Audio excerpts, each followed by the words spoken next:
guys, this week I would like to talk about the selection process when you are trying to find that special someone.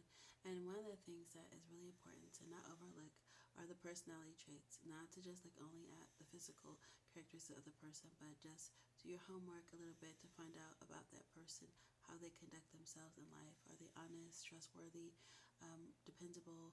Are they able to be reliable, work hard, and keep a good job? Usually, are they generous?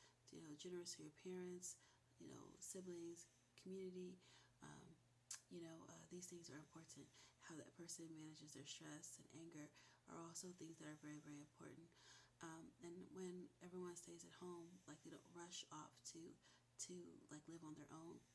The benefit is that you can have more money saved for when you actually get married and to get a forever home and everything can be furnished and everything can look beautiful. Obviously, it's important to make sure that those things are kind of taken care of ahead of time because it reduces the stress as a person is like, you know, starting marriage, right? You don't want to start with such a hardship. So, being patient and getting those things first is really important. And that's usually on the male side, the men's side, they will get those things ready in general. And I would say for the ladies, yeah, really make sure you check the personality traits of that person ahead of time so that you're not really like alarmed once you get married. So make sure you guys have similar interests. That's really important. And again, always you have to be patient with each other. And if anybody is dealing with any sort of like childhood problems or trauma or sadness, it's good to see someone to sort that out beforehand so you don't bring that into that new life and into that new marriage. And I'm here, can book an appointment with me and other mental health professionals to sort out those issues and to learn how to forgive and move past those problems and traumas and start your new life happy and free because you're able to just package up those feelings of guilt or sadness and pain and express them and sort of continue to move on so that you can accept new love and new life, into your everyday, life. So when you hold on to things, it sort of prevents you from moving forward. So being able to let go and release pain is very important. It's not something that I would say that people can just sort of just do on their own. It really is helpful to see a professional, and definitely I'm here to take appointments regarding that and the selection process and counseling for marriage and family. But again, like I said, checking on the person before is very important. Now, some of you might say, well, I don't have a guardian, and so how am I going to sort through that?